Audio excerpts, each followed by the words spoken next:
m'appelle Marcel Poggioli et je vais vous raconter un peu mon expérience, ce qui m'est arrivé. C'est vrai que j'ai connu la détresse, le désespoir, l'angoisse, quelque chose à l'extrême. J'ai été toujours perturbé, j'ai une enfance perturbée, d'autant plus que pour ajouter un petit peu, vers l'âge de 7 ans, on a déménagé dans un appartement qui était juste à côté d'une dame qui pratiquait la sorcellerie et qui était un peu vicieuse et tordue. Et un jour où ma mère me laissait chez cette dame pour aller faire des courses, et un après-midi, s'est passé quelque chose, quoi. Je passerai les détails, mais c'était voilà, dans la chambre, dans le lit. Et très vite, j'étais dans l'alcool et en sortir avec les copains. Et j'ai eu des accidents de cyclomoteurs, de moto. Je me suis pris un mur, carrément dans un mur, j'étais hospitalisé, tout ça, mais c'était des chocs, c'est comme des chocs successifs. Alors je ne sais pas ce qui a vraiment déclenché ce déséquilibre dans ma personnalité, mais c'est toute une succession de chocs émotionnels, physiques et autres. Et puis il y a eu après la maladie de mon père. Mon père est tombé malade avec un cancer. Et j'étais déjà très mal, déjà dans la drogue, dans l'alcool. Et quand mon père est décédé, donc j'avais 17 ans, ça m'a fait un choc quand même, parce que c'est lui il était mon vis-à-vis, quoi. Il était celui qui me dominait, qui me tenait, mais c'était comme un adversaire, mais que je devais prendre en compte. Et une fois qu'il n'était plus là, j'ai vu que j'étais libre. Et je ne savais pas quoi faire avec cette liberté. J'ai basculé dans la conviction que la vie n'avait pas de sens. Et donc, puisque ça n'avait pas de sens, j'allais faire n'importe quoi. Alors, c'était la drogue à outrance, c'était la dépravation, c'était le sexe, c'était n'importe quoi. Parce que je me disais, moi, ça ne m'amuse pas du tout, cette vie. Et donc, j'attends la mort, quoi, en quelque sorte. Et puis, au bout du compte, j'ai voulu accélérer même ce processus en me suicidant carrément, quoi. Voilà. Donc, comme je trafiquais la drogue, je prenais beaucoup de ce qu'on appelle les LSD, des acides, des speeds, des amphétamines, fumer, bien sûr. Et donc là, j'avais plus d'une 50aine de doses, une 60aine de doses d'acide. Et un soir, j'ai déconnecté, un soir. Et j'ai pris toutes ces doses. Et là, ça a été très très fort. Là, ça a été le voyage de ma vie, là. Je suis tombé dans mon fauteuil, dans le salon où j'étais.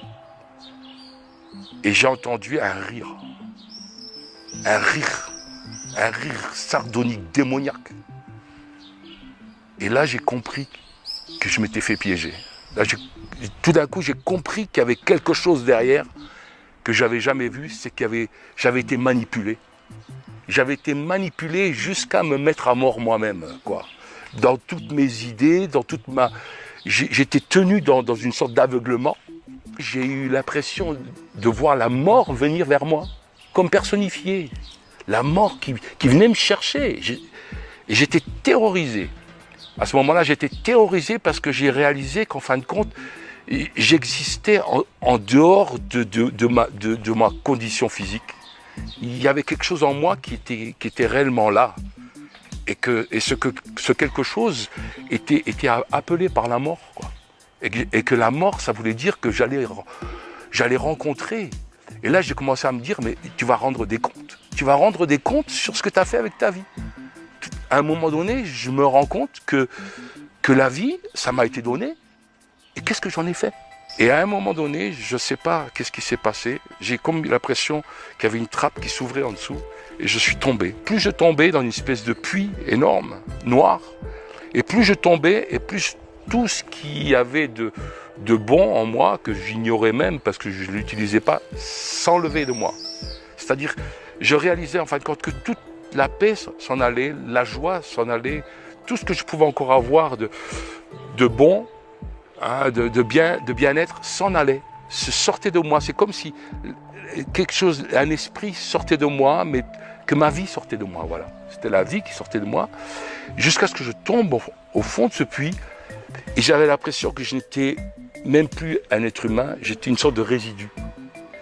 Je me regardais, je n'avais même plus de sang dans mes veines, parce qu'il n'y avait plus d'eau, j'étais sec.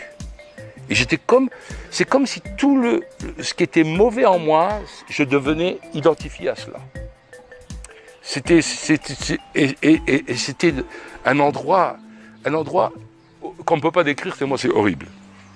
Et là, c'est détaché de ces parois des êtres hideux. Et j'ai compris que c'était des démons. Ils étaient hideux, ils étaient méchants, mais alors au possible. Et ils m'insultaient, et ils me montraient, et il y avait une grande ouverture, où j'ai vu l'enfer. J'ai vu ce que c'est que l'enfer. Et j'en parlerai pas plus que ça, parce que c'est quelque chose de tellement horrible qu'on peut pas le décrire. Mais j'ai vu des personnes dedans. J'ai vu des personnes souffrir en enfer. Et c'est une souffrance interminable. Et parce qu'il n'y a pas d'espoir, là. Il n'y a plus d'espoir, c'est terminus. Et c'est le terminus du mauvais côté. Et ces démons me disaient, voilà, c'est ta place. Tu vas là-dedans. Et là, j'ai crié à Dieu. J'ai crié. J'ai appelé de l'aide. Et j'ai comme vu un fil. Et quelque chose m'a dit, mais tu n'es pas encore mort. Parce que ce fil n'est pas coupé. Et à un moment donné, j'ai comme été aspiré dans ce fil. Et je me suis retrouvé dans la chambre d'hôpital. Mais dans une angoisse extrême. Et là, j'ai crié encore à Dieu dans cette angoisse. Et j'ai entendu Dieu me parler. J'ai entendu la voix de Dieu qui me disait, mon enfant, un seul peut te secourir. C'est Jésus-Christ, invoque-le. Un seul peut te secourir, invoque-le. Dans une voix douce, forte. J'ai invoqué Dieu, j'ai invoqué Jésus. Je me suis dit, mais attends, Jésus il est mort, c'était un prophète, quelqu'un de bien, mais qu'est-ce qu'il peut faire pour moi maintenant? Mais j'étais tellement désespéré que j'ai crié, j'ai dit ok. Et à ce moment-là, Jésus est venu dans ma chambre. Je l'ai vu, il est venu dans ma chambre. Et il me regardait pas. Il semblait souffrir. Il semblait souffrir parce que j'ai ce souvenir-là qu'il souffrait.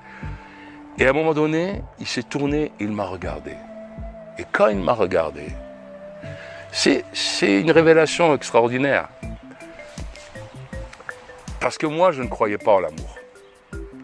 Je ne croyais pas en l'amour, je ne l'avais pas expérimenté, je ne m'aimais pas, je n'aimais pas les autres, et je disais aux autres, vous ne m'aimez pas non plus.